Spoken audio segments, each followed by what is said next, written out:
Voilà un petit peu comment j'ai décidé de traiter ce sujet, ou plutôt de maltraiter, parce que je vais aller trop vite, mais ça c'est le jeu, 45 minutes, c'est la règle.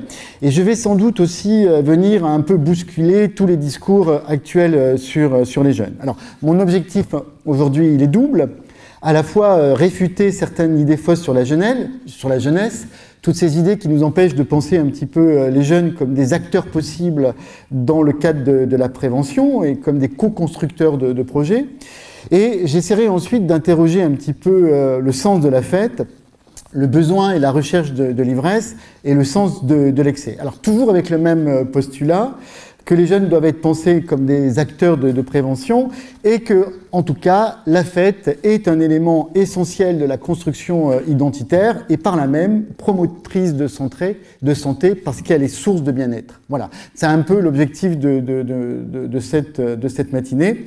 Mais je vous rassure, on est bien là pour parler d'excès, de consommation d'alcool, de fêtes et de pratiques festives chez les jeunes, mais pas d'une manière négative. Il y a trop de discours caricaturaux aujourd'hui sur les jeunes, beaucoup trop de discours qui présentent la jeunesse comme catastrophique et qui sont véhiculés régulièrement par les médias.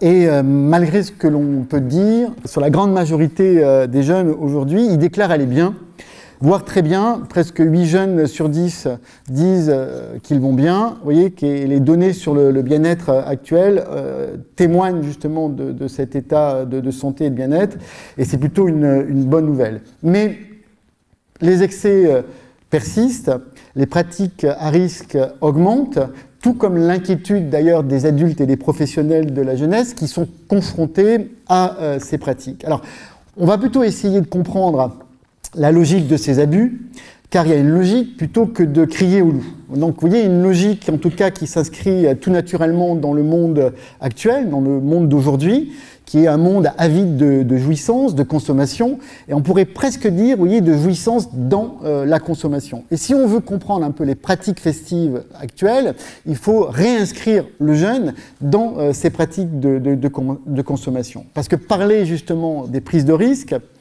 parler de fête, c'est d'abord parler du choix, des choix, de liberté, des libertés et de la notion de plaisir. Vous voyez, donc c'est toute une série de questions philosophiques, existentielles, qui sont fondamentales aujourd'hui par rapport à la jeunesse et qui sont mises en question à travers l'expérimentation de nos jeunes dans l'expérience effectivement et la prise de risque. Alors, tout d'abord, je vais vous dire 2 mots de mon parcours de chercheurs, de praticiens chercheurs, pour essayer de partager la question de la posture de l'acteur.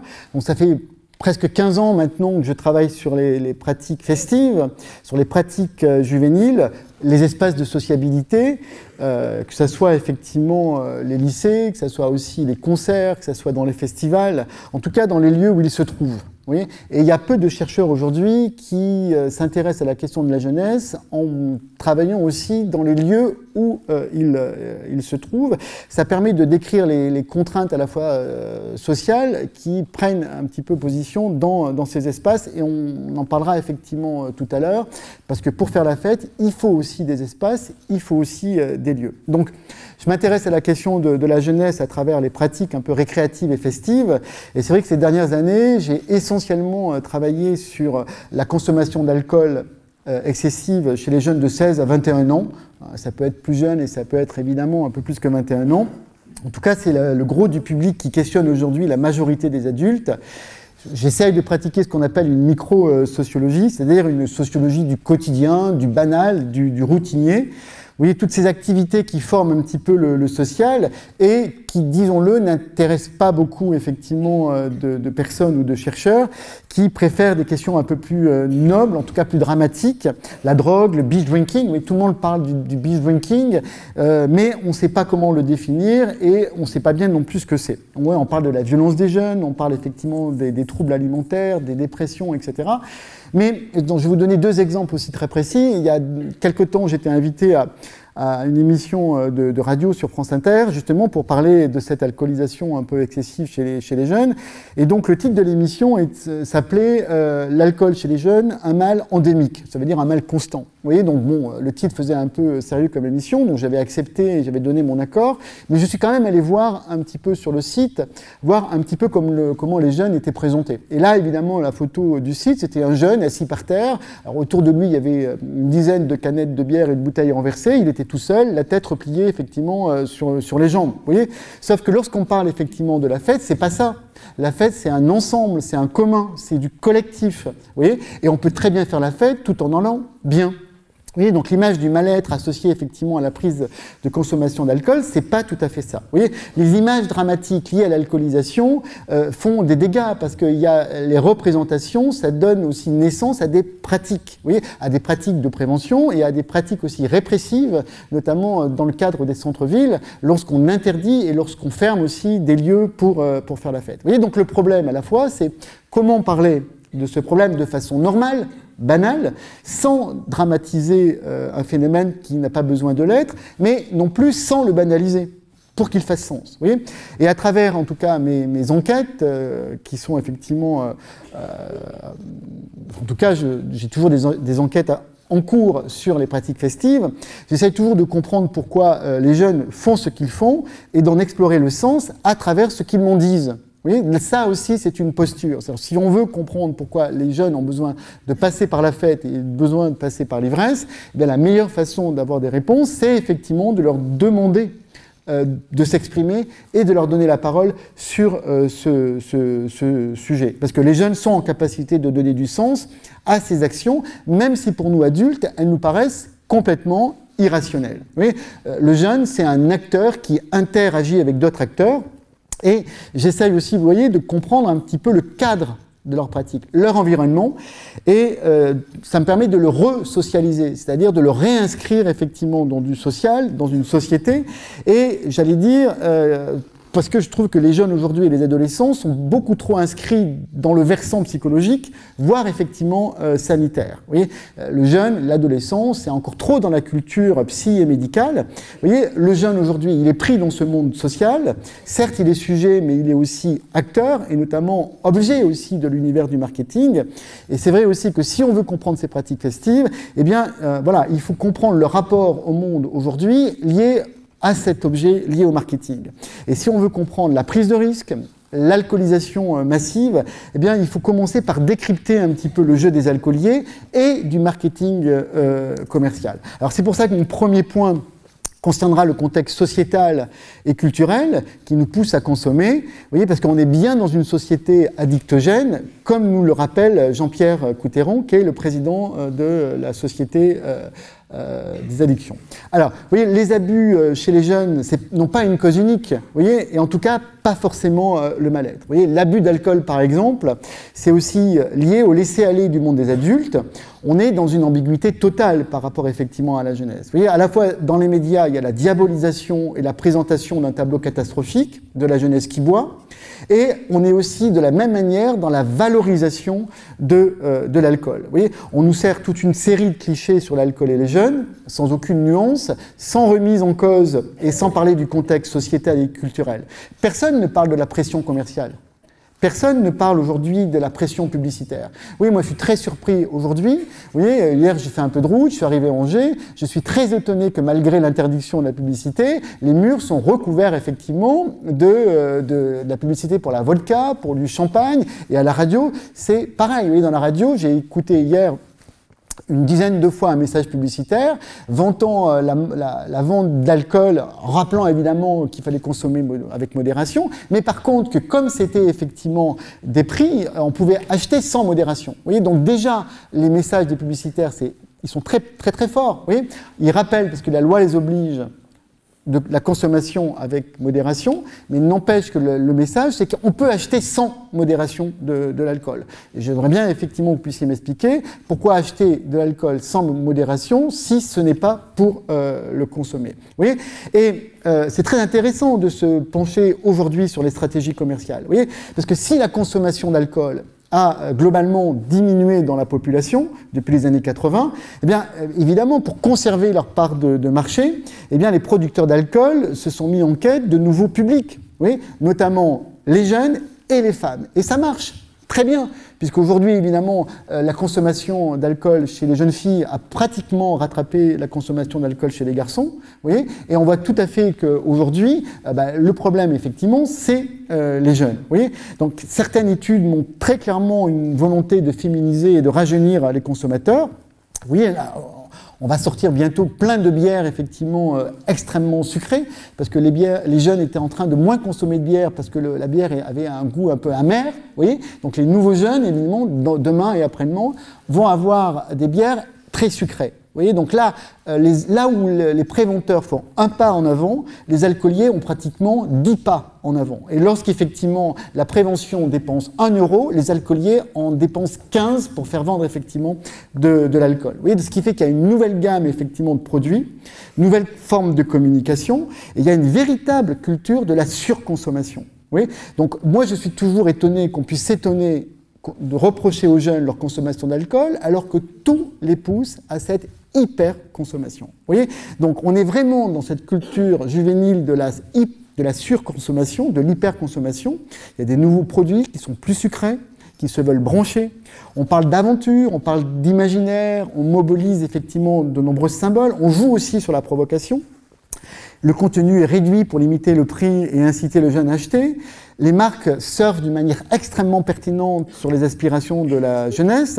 Donc, vous voyez, une fois qu'on a conscience de ça, et si on veut faire de la prévention, eh ben, il faut éduquer le jeune à une consommation responsable, certes, mais aussi il faut développer son esprit critique afin qu'il fasse des choix beaucoup plus éclairés et mieux résister à ces pratiques insidieuses et agressives. Vous voyez, il y a à la fois un écart considérable entre les intérêts économiques et de santé publique.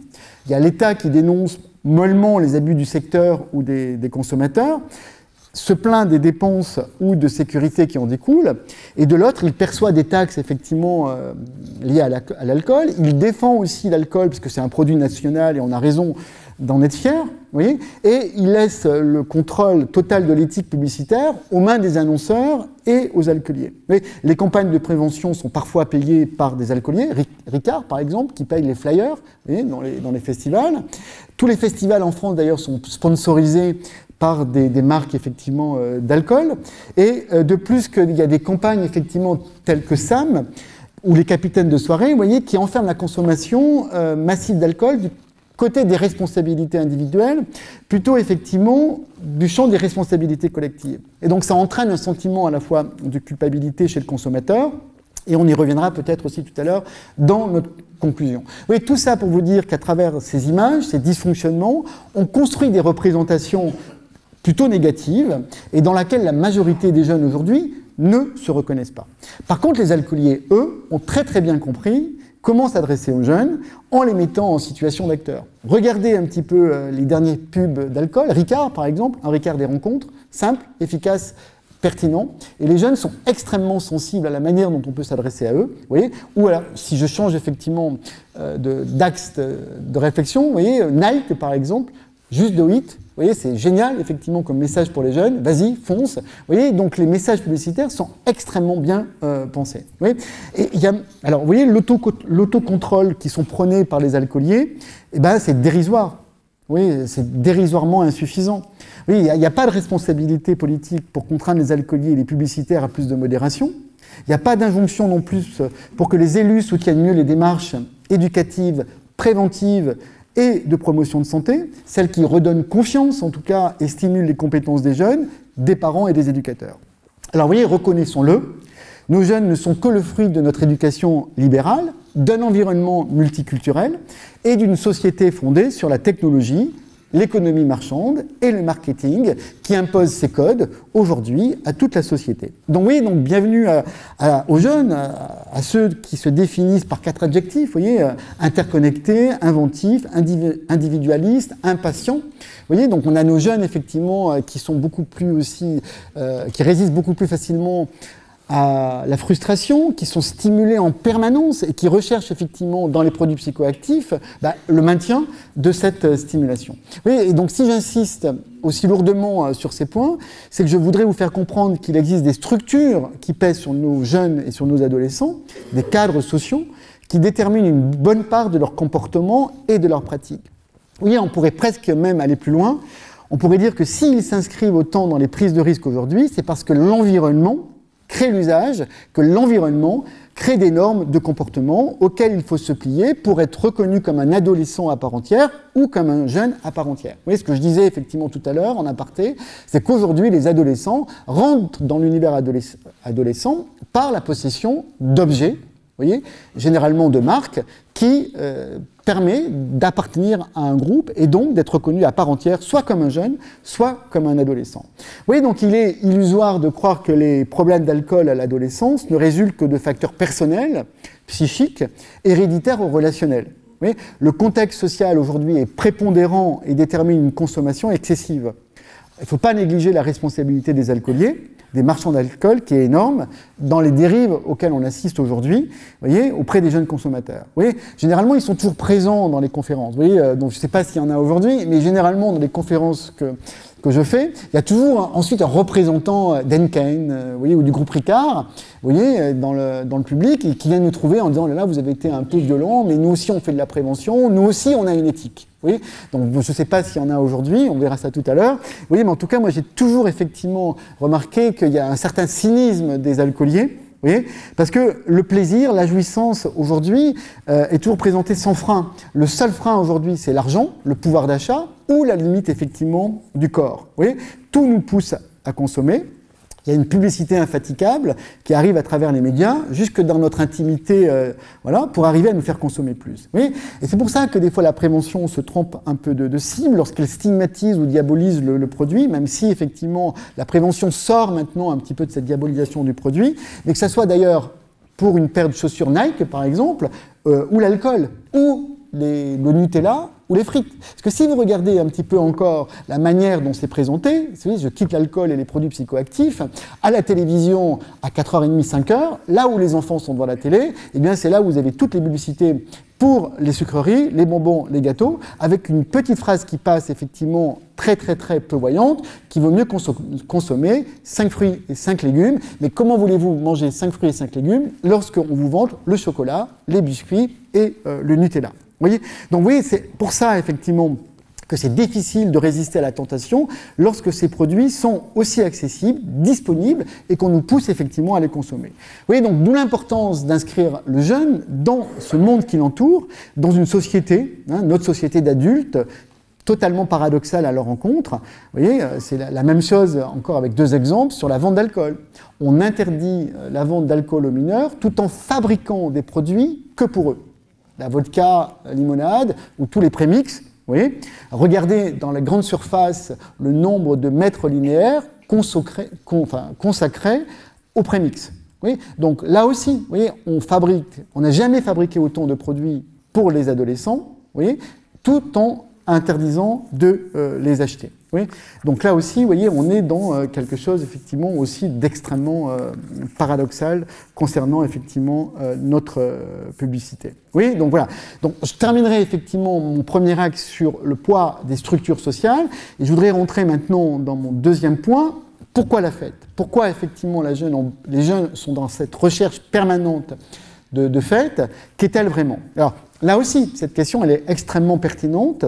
Parce que si on trouve beaucoup de travaux sur les excès liés à la consommation, il y a peu de travaux aujourd'hui qui interrogent le sens de la fête. Vous voyez, pourquoi la fête est devenue le mot d'ordre de notre jeunesse, vous voyez, la principale source de discussion dans les cours de lycée et dans les universités, vous voyez, faire la fête. Vous voyez, et pour préparer un petit peu cette intervention, je suis allé essayer de rechercher un petit peu à travers mes notes et des ouvrages, vous voyez, un peu de notions théoriques, parce que lorsqu'on parle de la fête, vous voyez, on doit aussi pouvoir parler de la fête d'une manière un peu sérieuse. Alors, premier constat, quand on cherche à travailler effectivement cette notion, on s'aperçoit qu'il n'y a pas de définition.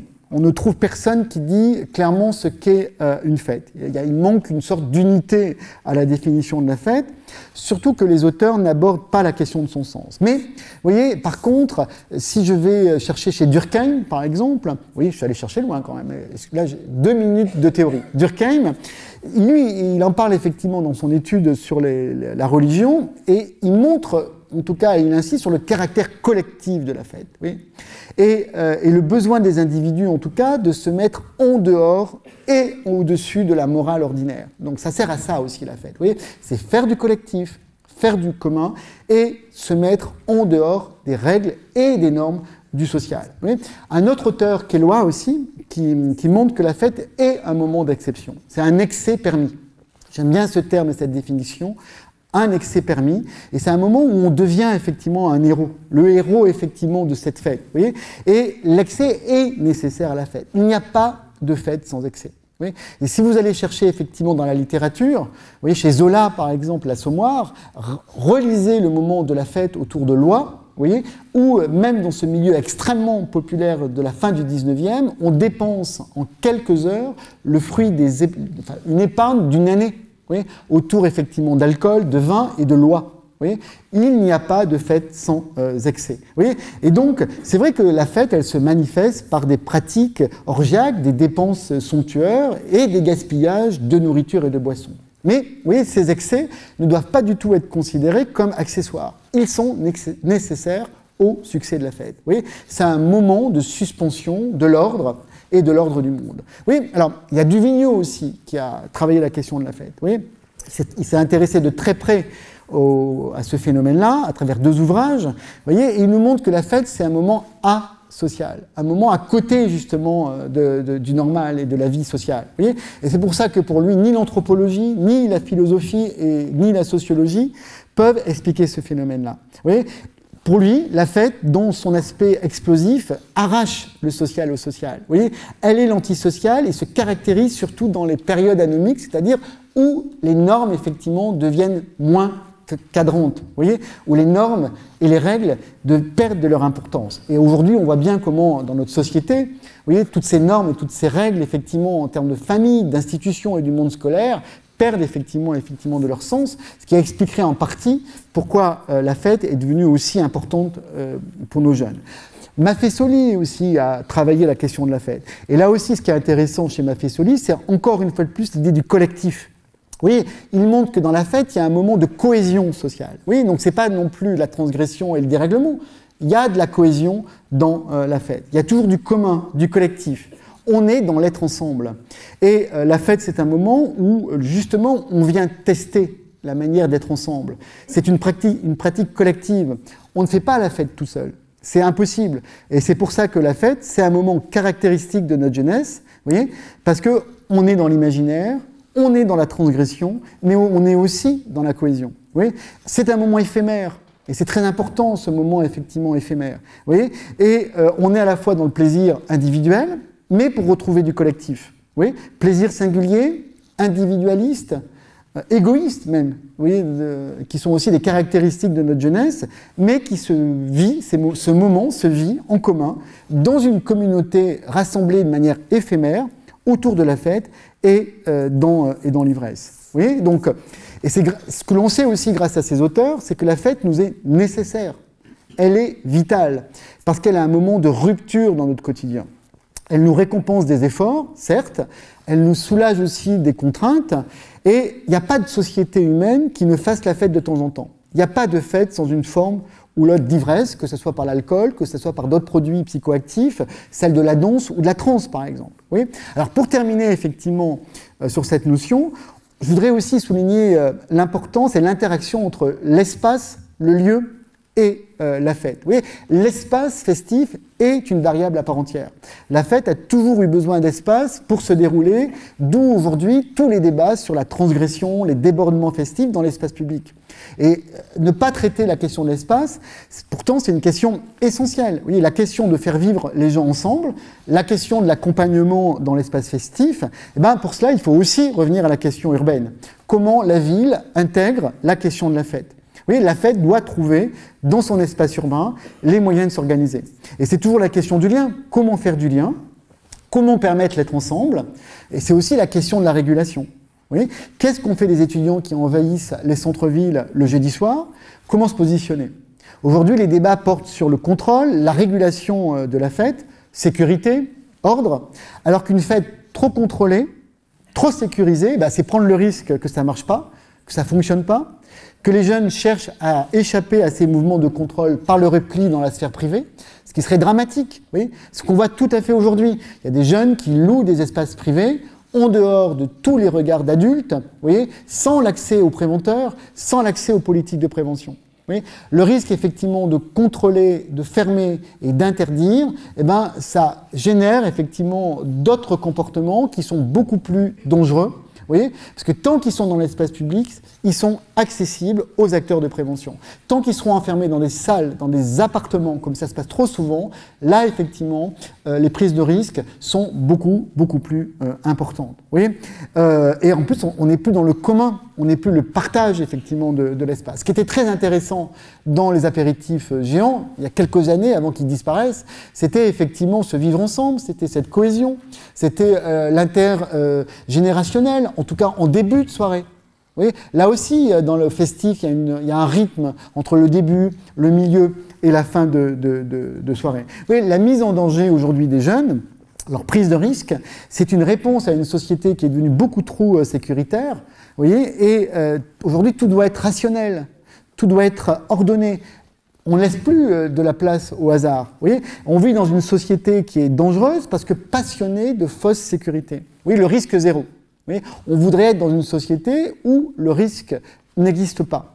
Et c'est extrêmement contre-productif, puisque, notamment pour les jeunes, puisque dans une société qui manie ce genre de valeurs, la réponse des jeunes sera toujours du côté de la surenchère.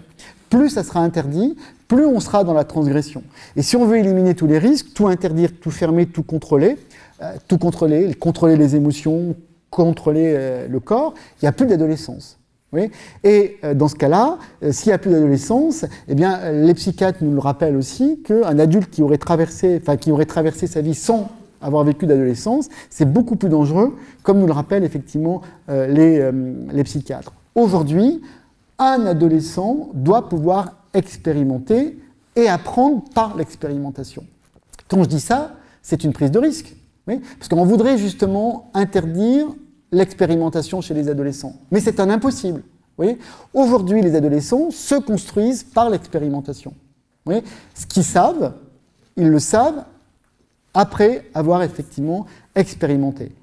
Donc, la transparence, la surveillance, le fait de tout savoir, de tout vouloir, c'est extrêmement dangereux. Or, c'est malheureusement l'ambition de certaines politiques de prévention ou de certaines politiques publiques, puisque, vous voyez, à force de vouloir éliminer le danger, on constate que les ados déplacent la limite, et cela les pousse à mettre 10 minutes. Merci. Gaël est le maître du temps. Et donc, oui, voilà, tout est tellement organisé que dès qu'il y a un problème, il faut un coupable. Il faut une mesure de prévention pour que cela n'arrive plus. Et on a vu des bars fermés à minuit notamment, et on sait bien que lorsqu'un bar ferme à minuit, on provoque du binge drinking, puisque les jeunes à 11h30 vont consommer ce qu'ils étaient capables d'absorber en 1h30, voire 2 heures. Oui. Donc des fois, en voulant faire des mesures de prévention qui reposent sur l'interdiction, on crée des comportements transgressifs qui sont bien plus effectivement dangereux. Oui. Interdiction des apéros géants, fermeture des bars à minuit, tout le monde est donc soumis à de nouveaux règlements pour un risque statistiquement faible suite à un événement, certes qui peut être tragique, mais qui n'est survenu qu'une fois. De plus, les jeunes sont non seulement des experts dans le déplacement des risques, on le voit très bien aujourd'hui, mais aussi totalement allergiques à l'accumulation de règles qu'ils vivent comme une privation absurde d'initiatives possibles. Oui, mais penser autrement, c'est prendre le risque d'être irresponsable. Alors oui, je le rappelle, et je termine effectivement ce point sur l'espace, il n'existe pas d'espace public sans partage. L'espace public, c'est forcément un espace de conflit de normes dans l'usage, voyez. Et donc, il faut plutôt chercher à réguler et accompagner ces mouvements qu'à les interdire. C'est l'exemple des bars, par exemple. Et donc, il y a des villes en France qui ont une politique notamment de prévention situationnelle, qui arrivent à réguler les modes de consommation en permettant l'ouverture de bars beaucoup plus tard, en permettant aussi à des bars à fermer beaucoup plus tôt, ce qui permet effectivement, lorsque toute la population de jeunes se retrouve dans le centre-ville, de ne pas être bloqués au même endroit à la même heure. Vous voyez, et aussi à des jeunes qui ont envie de rentrer à minuit, minuit et demi, de pouvoir rentrer, et aux autres de pouvoir effectivement continuer. Il faudrait aussi s'intéresser à la nuit d'ailleurs, vous voyez, parce que la nuit c'est aussi un espace extrêmement intéressant, il y a des effets induits, notamment dans les pratiques festives, grâce effectivement à cette unité de temps. Alors, autre point, parce qu'il faut y aller très vite, pourquoi l'alcool? Oui, pourquoi un jeune boit-il? Pourquoi la recherche de l'ivresse? Voilà, parce que c'est ça plutôt la question aujourd'hui. Alors, premier élément de réponse, on boit pour faire la fête. Oui, l'alcool est un élément central de la fête. On ne dit plus j'ai passé une bonne soirée, ou j'ai passé une bonne soirée. Oui, on dit je vais me bourrer la gueule, c'est ce que les jeunes disent, ou alors je suis rentré complètement bourré, avec le sourire effectivement aux lèvres, et en valorisant effectivement cet état. Oui, la plupart des individus boivent comme vous et moi, c'est-à-dire on boit pour faire la fête, on est des gens bien élevés, dressés, on sait effectivement contrôler nos élans, et pour faire la fête, on doit se lâcher un peu. Un peu, beaucoup. Mais s'imposer de se lâcher, vous voyez, c'est presque effectivement un paradoxe. Vous voyez, et on boit parce qu'on ne peut pas se lâcher de façon spontanée. Et les jeunes aujourd'hui ont besoin effectivement de ce produit pour effectivement faire la fête. Oui, mais ça vaut aussi d'ailleurs pour les adultes. Vous voyez, la première chose que les jeunes nous disent dans nos enquêtes, c'est voilà, pour justifier leur comportement, on a besoin de se lâcher. Oui, donc c'est bien la recherche effectivement de l'ivresse, parce que pour se lâcher, il faut être ivre. Oui, donc c'est l'effet du produit qui est recherché. L'alcool est un lubrifiant social et à ce titre, il est perçu comme un outil positif de socialisation. Oui, pour la plupart des jeunes, c'est un fait. On voit bien dans les réseaux sociaux, hein, le lendemain des fêtes, qu'est-ce qu'ils mettent en ligne, qu'est-ce qu'ils mettent comme photo. Oui, et on voit tout à fait comment les comportements excessifs sont valorisés. Vous voyez, on est bien là aussi dans la culture du toujours plus, dans la culture effectivement de l'excès, et c'est bien dans le rapport au produit qui est ici tronqué. Vous voyez, l'effet du produit devient l'élément déterminant, et non plus la convivialité, le partage, ou forcément l'amusement. Et donc c'est ce rapport au plaisir qu'il faut interroger, à la jouissance qui a profondément changé pour cette génération. Vous voyez, notre société, elle mise pratiquement sur le présent immédiat, et non plus sur le futur pour accomplir cette promesse de bonheur. Vous voyez, c'est un hédonisme de commande, alimenté par le slogan « commander en toute liberté ». Et moi, ce que je vois aujourd'hui sur mes terrains, c'est des jeunes qui cherchent à faire la fête, mais qui n'y arrivent pas. Oui, qui n'arrivent pas à rentrer effectivement dans ce plaisir, malgré la prise de produits, malgré effectivement l'ivresse liée à la consommation d'alcool. Oui, commander en toute liberté, là aussi, commander et liberté. Pourtant, la liberté et le commandement sont deux mots complètement antagonistes. Vous voyez, on est plus dans le moment de la jouissance dans notre société que celui de la retenue. Donc, il y a plus de consommation de drogue et il y a donc plus de déterminants sociaux que de déterminants individuels dans ces consommations. Oui. Là aussi, il y a la pression des pairs qui est un moment très important dans le pouce à boire. L'influence des pairs favorise bien sûr la surconsommation d'alcool, surtout chez les mineurs. Mais c'est un apprentissage anarchique de la consommation d'alcool. Vous voyez, ces premiers contacts ne conduisent pas systématiquement à des comportements excessifs, voire problématiques, mais ils ne donnent pas les bonnes clés culturelles, en tout cas ce que nous pouvons considérer comme une consommation responsable et socialement adaptée. Oui. Là aussi, jusqu'à présent, lorsqu'on continuera à valoriser l'alcool dans notre société, on ne s'étonnera pas que cet alcool soit aussi, ce produit, aussi valorisé, notamment pour les jeunes. Alors je vais conclure maintenant, parce que je vais rassurer Gaël en disant que je ne dépasserai pas mon temps de parole. Oui. Donc je voudrais conclure sur deux idées qui seront sans doute reprises dans les tables rondes. La prévention qui pense le jeune comme acteur de prévention, parce que pour moi, effectivement, c'est très important, et aussi sur l'approche sur la réduction des risques, qui n'est pas encore, effectivement, travaillée dans le milieu festif des étudiants. Oui, même si la RDR existe, notamment sur des milieux qui sont beaucoup plus excessifs en termes de consommation, la RDR est un mode de prévention auquel il faut qu'on s'empare, notamment pour les soirées des étudiants du jeudi soir, ou dans les festivals, ou dans les concerts. Oui.